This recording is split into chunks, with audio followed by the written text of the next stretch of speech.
Cole. You're kidding. Just one shot? They're not all zombies, Doug.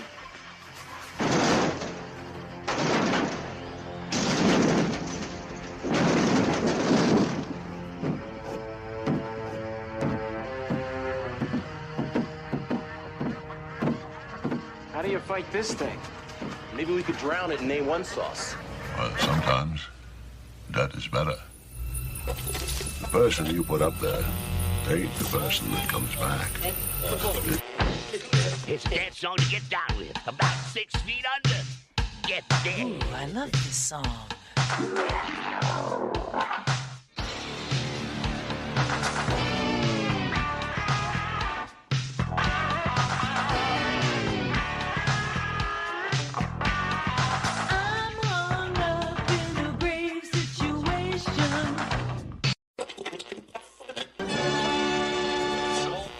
And now we come to the thrilling final episode of our radio drama. Hello and welcome to episode 261 of the Rotten Views podcast. Thank you everyone for showing up to another new episode of the podcast. If you're a new listener, thank you for deciding to check out this episode.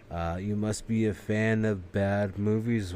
That's what my assumption is. I obviously haven't watched this movie yet upon doing the intro.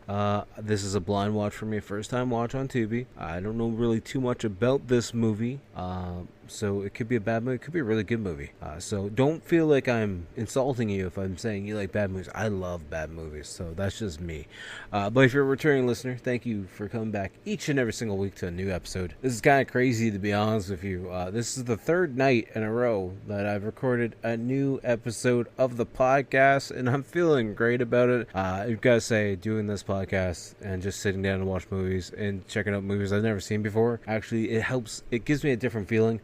Some days, I feel really burnt out by doing it all, but most of the time, it rejuvenates me, or it just excites me. It makes me feel good. It makes me feel good that I know people are enjoying this, and that, some of them use it as like a little bit of an extension of their self, or to, just forget about the issues of the day, just sit back, relax, all that other stuff. This is why I do the podcast. I try to sit back, relax, not worry about any of the issues during the day, during the week, whatever it might be. This is, just our time to bond together, just to have a fun time. But before we do get too far into the podcast at hand, I know you guys are here to listen to me talk about Dungeonmaster, the Dungeonmaster from 1984, but before we do get too far into it, let's do a little bit of housekeeping like we like to do each and every single week.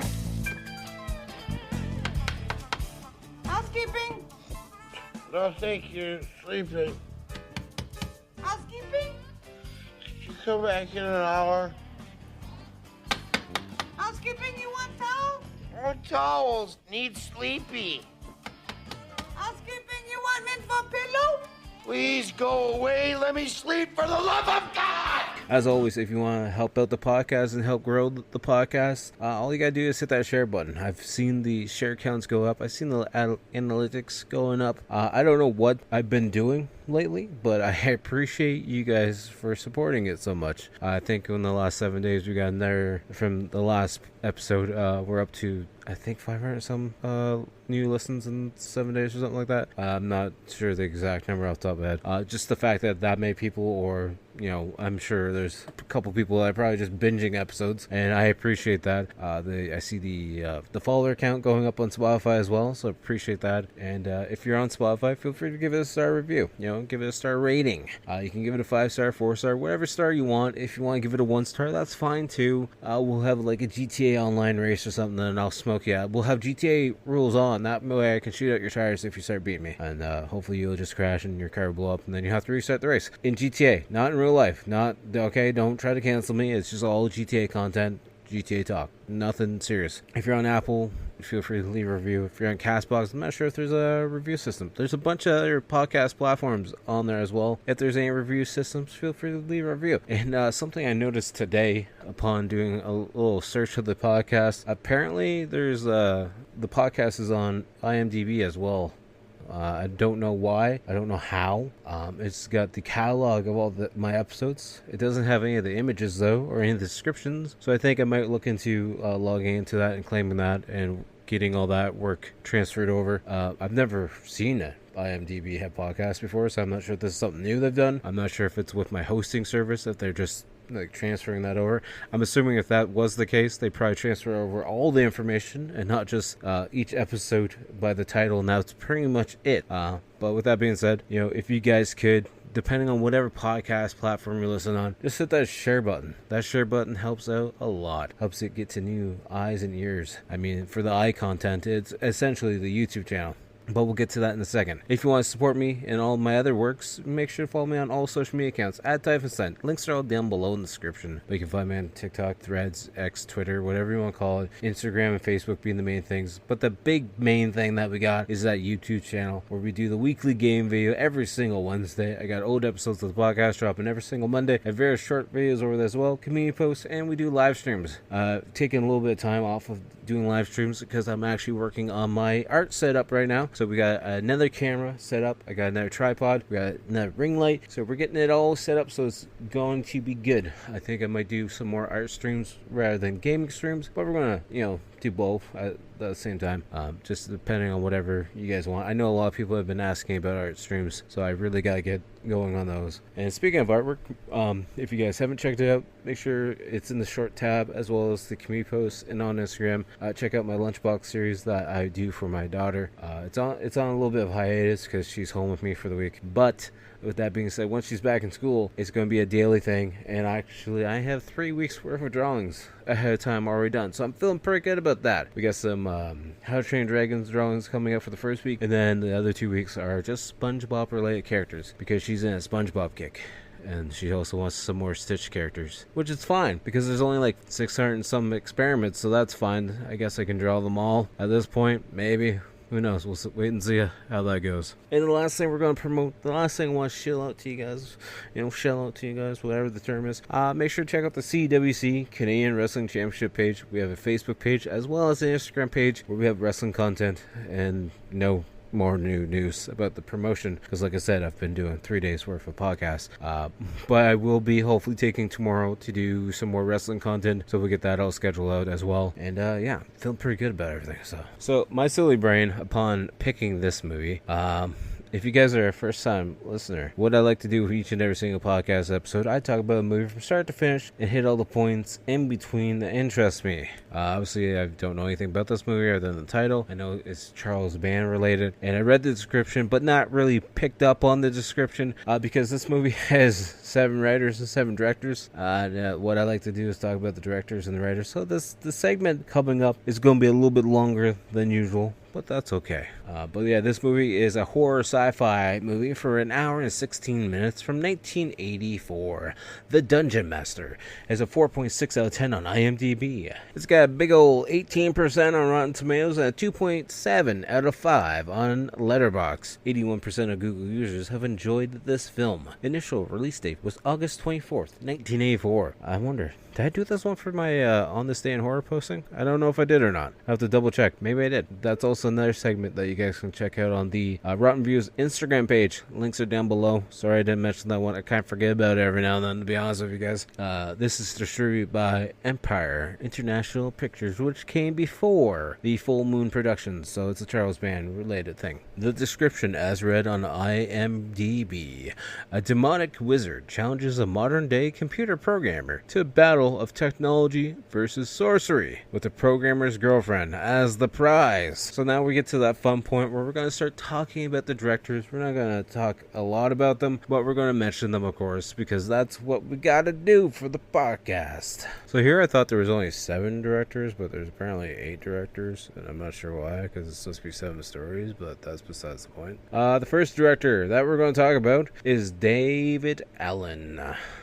He was the visual effects artist for the 2023 The Primevals. He was the visual effects artist for the 1981 The Howling. He was also part of the visual effects team for 1989's Ghostbusters 2, as well as visual effects for 1988's Willow. We're only going to discuss like the top 4 movies that come up on IMDb. The next one we're going to talk about, next gentleman we're going to talk about is Charles Band. Everyone should know him. He was the producer for 1989's 13 Nights at Elvira. Puppet Master. He was the producer for 1984's Trancers, the producer for 1992's Director Mordred, Mordred. He was also the producer for the 1990s Phantoms, as well as he's done all the other Puppet Master movies, Evil Bong, and all that other fun stuff. Another director for this one is John Carl Buchler.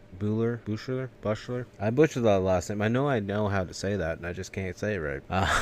He was the special effects artist, or part of the special effects team for 2006 Hatchet, part of the special effects team for 1986 From Beyond, special effects team for 1988's Friday the 13th Part 7, The New Blood. As well, in 1985, he was part of the makeup department for The Reanimator. The next director up on the batting board, cutting board, whatever board you want to say, is Michael Karp.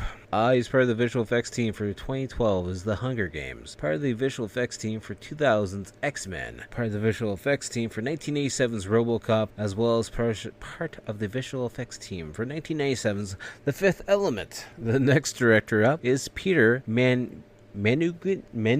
Man, why do these guys' names gotta be so goddamn hard to pronounce? He was the director for 1984's Rage War. He was the director for 1986 Eliminators. The director for 1989's Arena. Good movie. I enjoyed that one. He was also the production manager for 1981's The Howling. Next up, we have Ted Nicola. I butchered that one too. Thank you. He was the director for 1991's Subspecies, the director for 1997's Vampire Journals, the director for 1986 Terror Vision. That was a fun movie too. As well as the director for 2010's Dali and Disney, A Date with Destino. That's a tongue twister. Maybe I'm just stupid. That's probably besides the point, though. The next director up is Steven Stafford. He apparently did stunts for 2 episodes of Breaking Bad in 2011. He's part of the additional crew for 2018's Waco, the TV miniseries. As well, he did part stunts or additional crew for 3 episodes in 2021 to 2025 of The Rookie. Kind of disappointing. He was also part of the stunts team for 2017 for 2 episodes of Fear the Walking Dead. And the last person on the director's side is Rosemarie Turco, who was the director for 1983's Scared. She did the script and she's part of the continuity department for 1984's Dennis DeYoung, Desert Moon. She was the director for 1984's Rage War, as well as she did a short where she was part of the editorial department for 1982's Rocket to Stardom. Alright, we're going to do the writer section a little bit different, because actually on IMDb they break it down by what segments the people have done, and of course some of the people that are writers are also part of the directors. So we're going to skip a couple of them, but I'm going to break them down by what segment they've done as well. We're just going to go for the segment list first, and then talk about a couple of the writers that we haven't mentioned in the director form. For the first writer listed is Charles Band. He did the original story. Next up we have Rosemarie Turco, who did the segment Ice Gallery. John Carl Butchler, whatever his name is. He did the segment Demons of the Dead. Charles Band also did the segment Heavy Metal. David Allen did the segment Stone Canyon Giant. Jeffrey Byron did the segment Slashers. Peter Manigan did the segment Cave Beast. And Ted Nicola did the segment Desert Pursuit. And then the other 2 writers that we didn't really talk about, the first one being Alan J. Adler, who was the writer for 1983's Metal Storm, The Destruction of Jared. He was part of the additional crew for 1992's Toys. He was the writer for 1984's Rage War, as well as he was writer for 1 episode in 1990 for Star Trek, The Next Generation. The other writer we're going to talk about is Jeffrey Byron. In 2009, he was part of the test administrator team for Star Trek. He was Thad Worley in 2023's Deadly Drone. He was also Lukey Deadham in 1963's Donovan's Reef, as well Paul Bradford in 1984's Rage War. Rage War comes up a lot in this discussion. I was a little bit confused why Rage War comes up so often in this discussion, and I'm looking at IMDb. And I see the profile picture, or the title cover for the movie. It says The Dungeonmaster, but above it, it says Rage War. So apparently this movie has 2 different titles. Is that what I'm supposed to be leaving? Because everything else I see says it's The Dungeon Master and not actually Rage War. So I don't really know what to say about that. But now we're going to cut to the actor part or segment, and I'm going to only talk about one person, to be honest with you, because a couple of these writers and a couple of these directors show up in different acting scenes. But the one we're going to talk about is an actor that I like a lot, who's from House. His name is Richard Mole, who's playing the character of Mestima. Probably butchered that, but that's okay. He's also the Hell House Ghost in 2001 Scary Movie 2. Apparently he's Larry in 1999's But I'm a Cheerleader. I've never heard of that. Like I said, he's Big Ben in 1985's House. He's also the Dementor in 1986 Jingle All the Way with Arnold Schwarzenegger. He's also, I believe, Bull in Night Court, I think it was the TV show. Good TV show. I enjoyed it. I love those old school TV shows. And unlike last week's movie, I think it was last week's movie or the week before, I'm losing track of time. Anyways, the tagline for this movie is, "He is the overlord of strange beasts and stolen souls." At least it has a tagline. Better than the other movie. Apparently a little bit of trivia. Apparently Paul's line, and Paul is played by, let's figure that out first, is played by Jeffrey Byron, one of the writers. Apparently Paul's line, "I reject your reality and substitute my own," would later be popularized by Adam Savage on the Discovery TV show Mythbusters. The line became so popular that it was added to the show's introduction for several seasons. I ain't gonna lie, I've never seen a single episode of Mythbusters. You can hate me in the comments down below. That's fine. It's just, it was never something I wanted to watch, so. But now, with all that stuff out of the way, let's get ready to start this podcast episode. So, like I say with every episode, if you're first time listener, you wouldn't know that. But I'm going to be talking about this movie from start to finish and hit all the points in between that interest me. This movie came out in 1984, so it's going to be a spoiler heavy episode. So if you don't want to be spoiled, feel free to go pause it now, go listen to this, or go watch this movie, I should say, on Tubi, because you can watch it for free on Tubi. Then come back, listen to me talk about the movie, hear my thoughts on the movie, or just sit back, relax, listen to me talk about the movie. I'll either make you want to watch the movie for yourself, or you'll be okay with just skipping it. I'll leave that judgment call up to you at the end of this episode. But with that being said, if you're listening to this episode at work, hopefully this helps you get through the day. If you're listening at home, hopefully you're comfy, relaxed, got some snacks, some Doritos, some Mike and Ike's hot tamales, whatever it might be. Maybe some popcorn if you're into that. And if you're listening in the car, like I know most of you guys are, and gals, just keep your eyes on the road. Make sure you're getting to wherever you got to go, nice and safely. That everyone gets there in one piece. And we're going to get started on the episode at hand right now. Presents Saturday Night at the Movies, the television series which each week brings you the finest in recent motion pictures. Tonight, he is a warrior in a wasteland without mercy. It's the little guy. He has survived where countless others have died. Good shot, huh? He has destroyed all that would kill him. Out of control! He is the only one who can face the challenges of the Dungeonmaster. You are a worthy opponent. I don't believe this.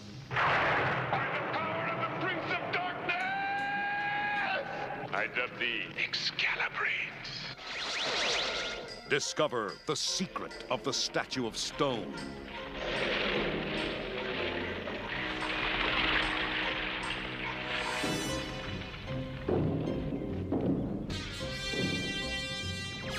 The ungodly demons of the dead.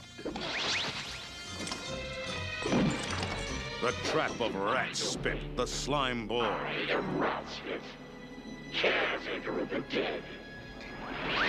The ordeal of the ice monsters of doom. My legs are frozen. I can't move my feet. The attack of the samurai sentinel.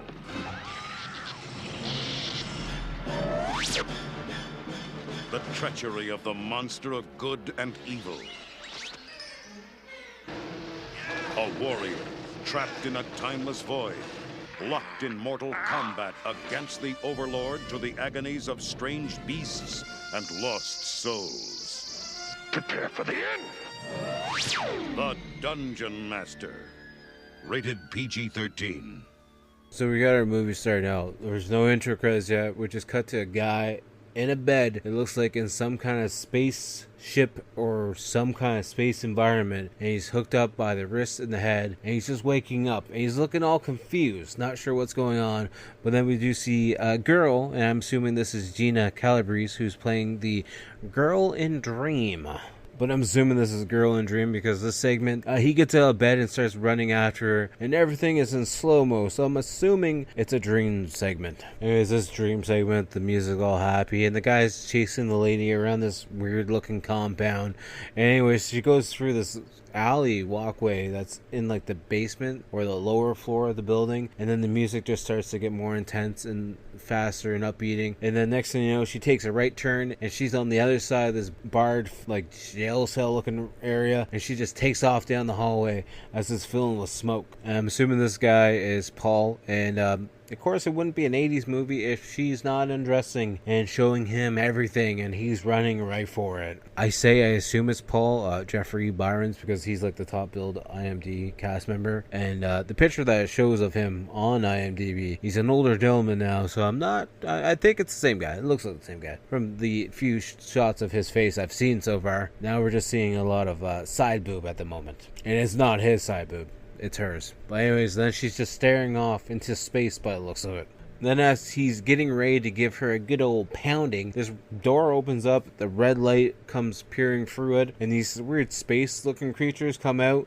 One bitch slaps him, knocks him to the ground, and then they just take off of her. And then we just see Empire Pictures presents Jeffrey Byron in Rage War. Or the Dungeonmaster, depending on how you want to look at it, I guess. I'm not sure why it's got two different names. And then we see our buddy old pal, Paul, who's talking to a computer, apparently. It's telling him that he's late for a repair appointment. He's like, thanks, Cal. So Paul goes and does that repair at this office, and the boss is like, hey, I need this fixed as fast as possible. He's like, no, it's gonna be fine. But anyways, they get done the repair, and then this guy, Don, wants to take Paul, just drive him home. He's like, hey, Don, I go for a run every single night after I'm done work because I'm never tired, because I'm the prime example of a hardworking guy in shape. You know what I mean? So then Paul gets ready to do his run home, and he sets the timer on his watch, and his watch actually talks to him. It's like the same voice in the home. It was like, you're late for your repair meeting. So then we, not so much a montage, but we see a shot of just Paul timing himself, running home, and able to change the street lights as he's going because he's such a big computer whiz. And, I gotta mention, he's running in red shorts, for all you female listeners or male listeners that want to see a guy in the 80s running in red shorts. And then randomly we just see a bunch of aerobics ladies in, 80s attire just doing some weird dance stretch kind of moves. I don't know what the hell they're doing. So then Paul, he's running, he's making great time, so he decides to stop on the sidewalk to buy some flowers for his lady on the way home. Pulls out his wallet. There's not a damn thing in his wallet. There's not a card, nothing, no change, no money, nada. So then he's just able to walk over to the ATM machine, withdraw $20, like no problem, because it just like scans him. And he's like, yeah, I got $20 for flowers now. So then as soon as he gets home, he's like, hey Cal, how's it going today? How was your day today? And he's talking to his supercomputer, and his supercomputer is talking back to him. So then we see Paul's girlfriend coming in, who's Gwen Rogers, played by Leslie Wing, who was the aerobics instructor that we just saw a few minutes ago. And she's like, yeah, I bought home some groceries. I knew you probably didn't have anything here. And he's like, here's some flowers for you. By the way, let's get married. She's like, of course I knew my guy I fall for would just be in love with a computer. And she's like, if I'm going to get married to you, I need to know where I stand in this relationship compared to it. He's like, hey, you can't be saying it too loud. You're gonna offend Cal, okay? You can't be doing that. He's like, I'm just kidding. Just don't kill me, okay? So then it's like later that night, they're having some wine, they're sitting relaxing. He shows her the ring, and she's having some second thoughts because she's like, I want to be more than just a wife. I feel like you give this supercomputer more attention than you would give me, and I'd just be here cleaning and doing stuff, and you spend more time with the computer than you would with me. He's like, no, you're being silly. So she gets all annoyed. She's like, come on, let's go to bed. At least I know if we go to bed, I'll have your full attention there because the computer is not there. And then we see them in bed together, and Paul has his glasses off. They're off sitting on like the nightstand or something, and we're looking at the lens of the glasses, and they start to glow green, and then like a green smoke come out of them. And the next thing you know, we see Paul, who's in this like warrior outfit, walking through the woods. So then he comes to this waterfall, and we see Gwen underneath the waterfall. She's, enjoying it, filling herself up, and he starts to feel different, and he starts to feel like something's happening. He's grasping for air, and there's like a force field between the two of them, and he starts beating on it, and it's like an invisible wall, but he starts to turn red, and it looks like he's starting to get melty, and next thing you know, he's waking up in bed screaming for Gwen, and she's nowhere to be found, and the apartment's starting to fill up with smoke, and then there's like a blue light, and he just teleports to this random spot, and Gwen is chained up against a wall, and she's like, Paul, can you help me please? Can you get me down? These are real chains, there's fire all over the place, get me the hell out of here please. And then Richard Mole appears as Mestima, and he changes Gwen's attire, and then he changes Paul's attire. He's like, you are a very worthy opponent for Mestima. So then he makes Paul kneel, and he has a sword appear as he's yelling for the Prince of Darkness, and he like dubs him as Paul Excalibrate, and he's like, Excalibrate? Huh? Why are you calling me that? Cal. He's like, Excalibrate. Then Mestima starts laughing about it. He's like, your magic is something I've never faced before, and I'm very excited for this challenge. And then Paul's like, it's not really magic, to be honest with you, it's just a kind of technology. So then Paul goes to explain it, and Mestima teleports away. He's like, for thousands of years I've scorned the earth looking for a challenge, and your machines and your new magic are the first challenge I've come across. And this is where Mestima's like, I've come up with 7 challenges, and if you fail one, even one, I'm taking both of your souls. So then Mestima just teleports Paul into this like ice dungeon looking area, and Gwen is there too. She's like, Paul, you around here? And he's like, yeah, I'll find you in a minute, don't worry. And they're looking around this cave, and there's a bunch of creatures that are all frozen. There's like a werewolf, and there's like this guy with a top hat, and Gwen's like, well, where are we? And Paul's like, it kind of looks like Mestima's private art gallery. And then he cleans some snow off the guy, that statue that has the top hat, and it's apparently Jack the Ripper. And then Gwen's looking around being like, shit, that's Einstein, he's got Einstein here. Then Gwen starts to freeze right in spot, being like, Paul, you need to come save me. I can't move, my feet are frozen. He's like, just calm down, stay cool. And Paul's like, stay cool. That's a stupid idea, huh? Then Paul falls through this hole in the floor, and then as Gwen is frozen there, Mestima's like, hey, my queen, my princess, would you like me to maybe raise the heat, turn up the temperature a little bit? And then the whole room starts to change to a red tone instead of a blue tone, which obviously won't be good if all these killers start getting unthawed.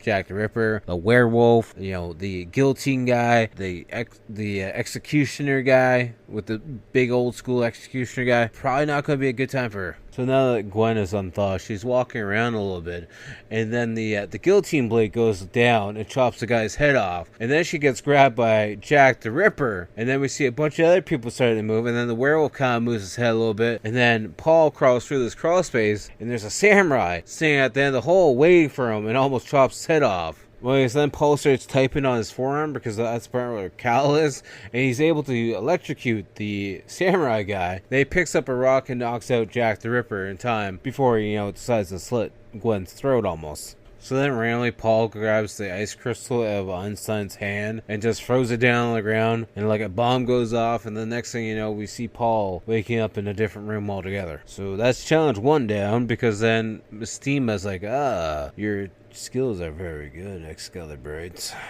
And Paul's like, all right, I'll play your games, and let's get the hell out of here. Mistima's like, you're playing my games because you have no choice. And Paul's like, you know what? That's a very valid point. I understand that. So then Paul gets teleported again, where he's waking up on top of this skull and bones that have infested cobwebs all over the place. He's like, ugh, gross. So then he looks behind him, and there's these 2 like zombie-looking warriors coming at him. He's like, that's pretty gross too. So Paul like shoulder tackles the one guy and drops him to the ground and takes his sword, and then he just like chops off the other zombie's head. And this giant red light pops out of it, and then he pops off the other guy's head, and the same light just pops out of it. It's very cartoony, I guess you could say. And then he sees this little demon creature sitting on top of a throne, and it's apparently Ratspit is his name. So then Ratspit has a little talk to him about death and everything. And then next thing you know, we see other zombie dead creatures coming at him. So then Paul pulls out this little wristband thing and starts zapping these creatures. And then he zaps the crystal that's in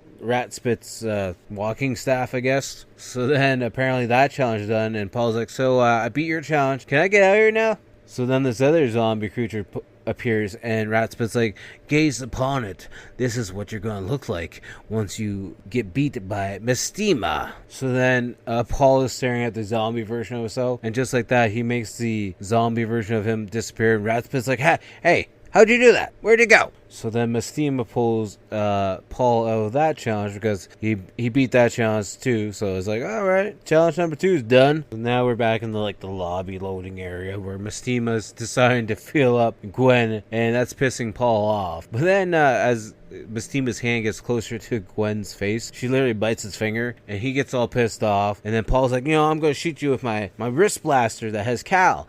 Kind of wish they would have gave him like the power glove from Nintendo. I think that would have been like a cooler thing than like this wristband that looks like he's calling calls on the football field. So then while in this lobby area, we see both of them, Mestima and Paul, create different dragons to fight each other that are cartoony. Like Mestima creates a green dragon, and Paul is able to create a purple dragon. So then Mestima's like, do you fancy music?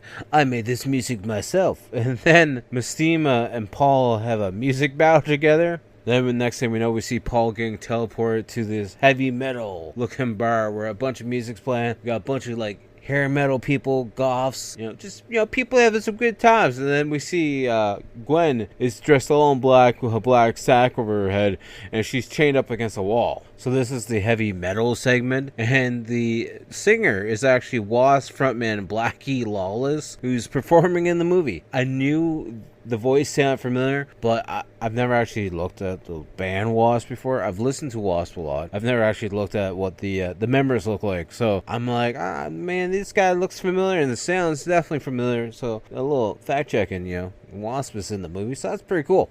And upon looking, if I would have waited 2 seconds later, Paul tries to get on the stage to confront the front man, and he hits him with his guitar. And behind the front man, Blackie, we actually see Wasp is written on the goddamn wall. So then during this bar fight, or bar scene I should say, we see Mestima standing up against Gwen, who's chained against the wall, of course, like I said earlier. And he's got a machete near her throat, getting ready to cut her throat. And then it transforms into one of the Wasp guitar guys, frontmen, whatever you want to call them. Anyways, Paul is able to control his wrist and make a high frequency sound, and then he shoots at the guitars, and he just evaporates, and then next thing you know, we're back in the lobby screen again, waiting to go on to the next challenge. These challenges don't seem too hard or long. Out of context, saying those things so close to each other, it probably sounds really bad, but we're just discussing the quests and the challenges of the movie, which makes sense. The movie's only like an hour and 16 minutes long, and there's 7 different goddamn challenges. So then we see Paul getting teleported to this air spot, and he's laying face first on the ground. He's kind of falling asleep, only to be awoken up to these 2 little dwarf guys in fursuits, or like hunter suits, sealing his wristband that has Cal attached to it. His only source of power to get through these goddamn challenges. It's kind of funny watching these short little people with the wristband running through the goddamn woods, as Paul's like, I better not take too many big steps, I'll catch up to you guys too fast. We see Paul chasing them through the woods, and he finally comes to this opening, and we see this giant statue of this guy sitting on a throne, and across the backside, he sees the little short guys running past the statue, and he's yelling at them to stop. And the statue is like Godzilla-sized guy sitting on throne by the looks of it, at least perspective-wise. Anyways, the 2 little short guys left his bracelet on this table underneath the statue with a skull and stuff. So then Paul's just like, oh, well, that's mine. I'm going to take that back anyways. So then as he's walking away, Cal starts talking to him and be like, sensing occult power. And then the statue behind him, sitting on the throne, slowly starts to move, and Paul's like, shit. shit. I mean, I personally love this scene. I know it's not great by any means, but the stop motion effects, I just love this classic old style and look to it. I mean, it beats all the CGI crap these days. I absolutely just think it's horrible. Don't get me wrong, it's not great. I'm not saying it's great by any means, but I personally love it. You can just tell it's a combination of stop motion and a guy in a suit. Maybe a guy in a suit. I think a couple of the shots with the head moving look like a guy in a suit. But anyways, for the most part, it's stop motion. And then we see Paul hiding behind a bunch of rocks as he's trying to shoot lasers at the big walking stone statue. And out of nowhere, one of the short guys comes up, picks up a rock and chucks it at Paul, and he's like, what the hell is that for? Paul literally shoots this thing like twice. He shoots it like once in like the side of the head or the ear, and then he shoots it again right in the red diamond that's in the middle of the forehead. And once he does that, the whole thing just crumbles down to the ground. So we see them back in the lobby, and then Mestima is like, hey, so Paul, how about I, give you your freedom, if you give up, a little thing over here. And then Mestima's like, maybe I'll, brighten up the load a little bit. Man, how about some gold, some diamonds, a whole chest of it? Hey, how about 3 ladies? I'll give you 3 ladies for this one. These 3 ladies are feeling Paul up and they're rubbing him down. And he's smiling, he's having a great time. And then you just hear Gwen, Paul, and he looks up, he's like, shit. So then we head off to the next challenge where we see Paul waking up in this alleyway. It's nighttime. We have water dripping down the side. And he picks up this newspaper that's near him. And it says about the 12th victim of this serial killer, the slasher that's going around. So in the newspaper, the victim is actually a picture of Gwen. And he's like, oh god, I didn't save her. And then he looks over and we see this pile of garbage and we see some feet hanging out of it. So he goes over to check to see who it is, and it's a random girl. It's not Gwen by any means. But then Mestima comes over like the voice line being like, I see you're very saddened by this incident, but you don't have any time to waste because the date on that newspaper is tomorrow's date. So you have 1 hour to go save Gwen before the Ripper, the slasher, gets her. So then Paul is using Cal on his wrist to look at some police information. And then out of nowhere, we see the cops come down the alleyway being like, what are you doing here? Why are you dressed like that? And that cop looks underneath the garbage pile and sees the dead body. He's like, freeze! You're on arrest! You murdered her! So like, no questions asked. They just throw handcuffs on him, chuck him in the back of the police car. He's like, I don't know, guys, I didn't do it. So then we see inside this apartment or home where we can see what we assume is the serial killer who's cutting out pages from the newspaper and putting them up on his wall. And then we see him walking up the stairs, and there's a bunch of cutouts all over the wall talking about the slasher and the killer and whatnot. Then as the police are taking Paul to the police station, they drive by and he notices Gwen on the side of the street and he starts yelling at her, but they keep driving and they tell him to pretty much shut up because like, we're not going to deal with you just yelling and screaming, alright? You need to calm yourself down. So as Paul is sitting in the back of the police car, he's moving around a little bit, and one of the officers is like, hey, what are you doing back there? He's like, sorry, this costume's kind of itchy. You guys got back scratcher up there by chance? So he kind of moves a little bit and he's able to touch the wristband for Cal, and he starts lasering off the handcuffs apparently. So Paul gets free from the handcuffs, but he's still got his hands behind his back, acting like he's handcuffed up. And then he starts typing on Cal. He notices that both of the back doors are locked, so he's able to just type on Cal, and that frees the back doors from being locked. And he starts coughing because he doesn't want the cops to hear the doors unlocking. And they go to take a corner, the doors open up, he falls out of the car and just takes off down a back alleyway and hides in a pile of cardboard essentially. So while he's sitting in this back alleyway, he's talking to Cal, and apparently Cal is giving him 2 different locations that the serial killer might kill Gwen at. So then we see Paul just running down the streets. He's running down multiple streets to get to this dance studio because he's like, I know Gwen, I know she's a dancer, I know she's going to be at that audition, and that's probably going to be where it's happening. He gets to the outside of the building, and people are like, they just stopped the auditions, and he's grabs one guy, he's like, call the police, there's going to be a murder here, I know it. So then he goes into the dance studio and nobody else is around at all, and the lights are off, and it's got like a little spooky vibe to it because it doesn't even look like it's been used in a little bit. Then off on the side we hear Gwen screaming a little bit, and then we see the shadow of the killer getting ready to stab her, but then Paul pulls up Cal and is able just to like zap the killer with no problem. So then we have Paul holding Gwen, and she's like, he tried to kill me, he followed me here, but I got the part release. And then the killer appears again and goes to slash at them, but then they just teleport away. So then we're back in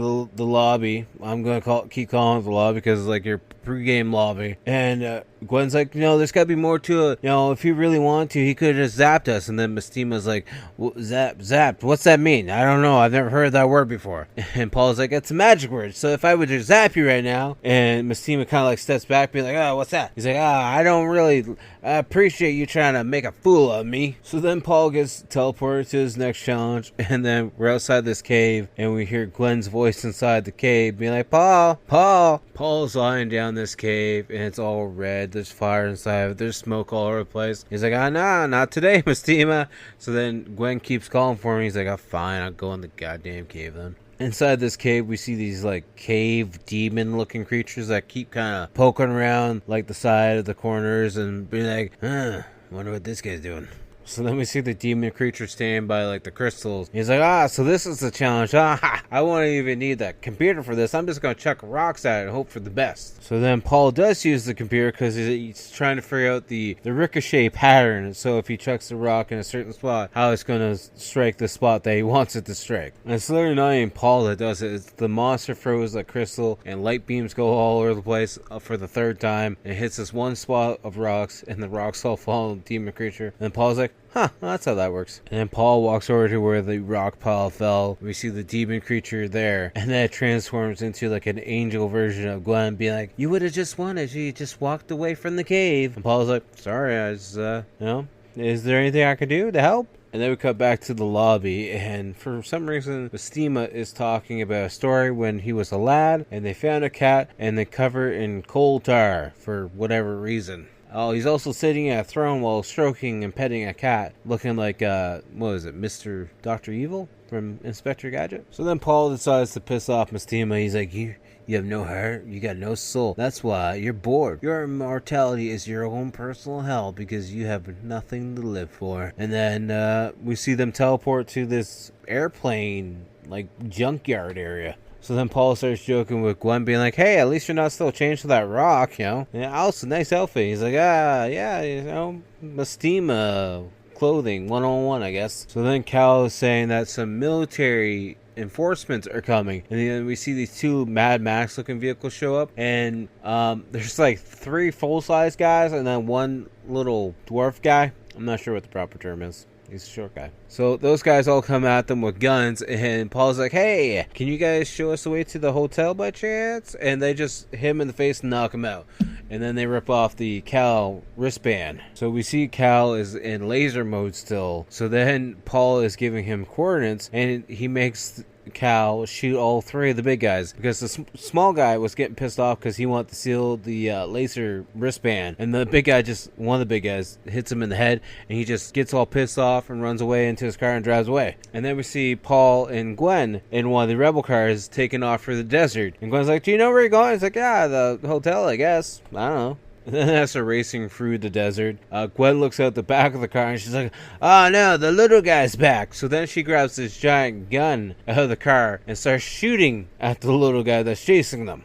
So she's shooting at the little guy. A couple shots don't hit him at all. And then one shot hits him in like what would be the front windshield, I guess, but it's all covered in metal. And then next thing you know, she gets all excited because she hits him and the car starts to flip over. It doesn't explode though, surprisingly. So then she's shooting at this other car that's chasing after them, and she's standing out of this like sunroof area, and she shoots the car, and that car literally blows up with one shot touching it. So now that they think they're safe, they're driving, and Paul can't control the vehicle because now Cal is saying that it's being remote controlled by something, and Paul tells it to, take over the control. And he's like, well, I can't. And also, to let you know, there's another car coming right at you, straight on, at the same speed and everything. And then they crash and blow up, and next thing you know, they're back in the loading screen, and Mistima's like, well, it looks like you failed that last one. So then Paul's like, that's not fair. You were cheating the whole time. You controlled the car so I couldn't even stop it. And Paul's like, a real challenge is phase 1v1. 1 man versus 1 man. But you've never done that, have you?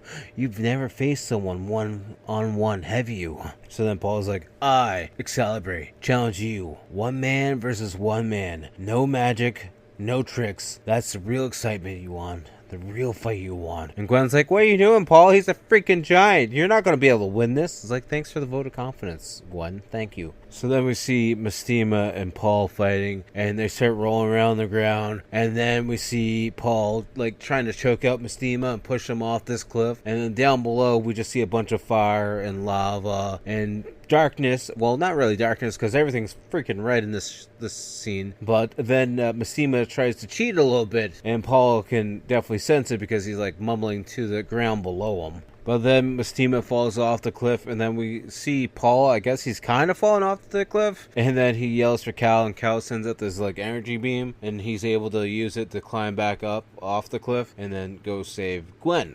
And then they both get teleported right back to their home in the same attire that they were in. And Gwen's like, oh, we're home, we're free. And Paul's like, I'm not actually too sure, maybe. And then Gwen's like, let's get married. Let's just screw it all. Let's just go right now. Let's go get married. And then the outro credits start to roll. And then we see like the description of each segment broken down a little bit by a little bit, which is a nice touch. You know, we see like Heavy Metal written by and directed by Charles Band. I enjoyed that segment probably the most. Actually, the Stone Canyon Giant, written and directed by David Allen, was also pretty good. All these segments and challenges were really short, which I mean, not too bad. Not really too bad, I guess. They could have been a little bit longer, a little bit more detailed, but all in all, I think this was a really fun movie. I like Richard Mall a lot, so anytime I can see him in a movie, that's also going to be a bonus. The fact that Wasp was in it for a bit, nice touch to it as well.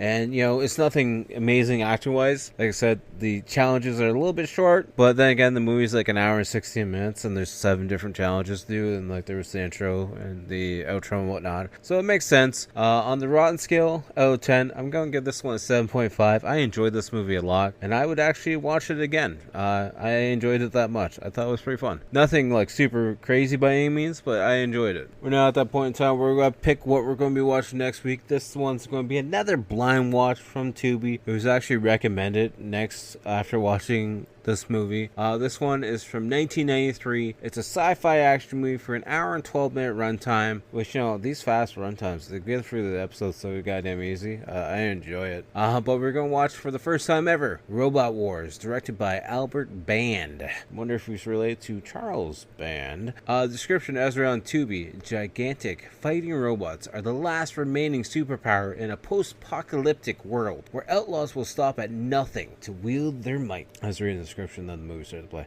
But this is something that excites me because I grew up watching the Power Rangers, so the giant monsters and robots and all that stuff excites me. I love that kind of stuff. I love like Gundams and all that kind of cool stuff. So this should be hopefully a good one. I'm looking forward to it. So maybe we'll do 4 podcasts in a 4-day period. Who knows? Wait and see. But with that being said, make sure to check out the outro band, trial-based horror band, Blood Opera. The links are all down in the description below. You can find them on Amazon Music, Spotify, YouTube, all the plots you can listen to, anything. But they're also going to be linked in this episode as well, so you can just click on that as well. And make sure to check out all my social media links down below at Typhonstein. You can find me on Instagram, Facebook, TikTok, Threads, X, whatever it might be. But the main thing being that YouTube channel, definitely go check it out. We got the weekly game video every single Wednesday. Old episodes of the podcast every Monday. We have community posts as well as various shorts throughout the week. And we do live streams over there, so definitely go check that out. And check out the CWC Canadian Wrestling Championship page on Instagram and Facebook for all your wrestling content. Until next time, I'll talk to you guys all later. Peace! I am a whisper in the classroom, the writing on the wall. What's blood for, if not for the shedding?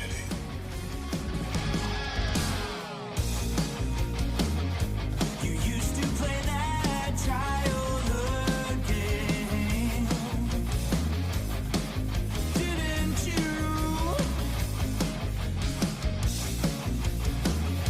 The one where we change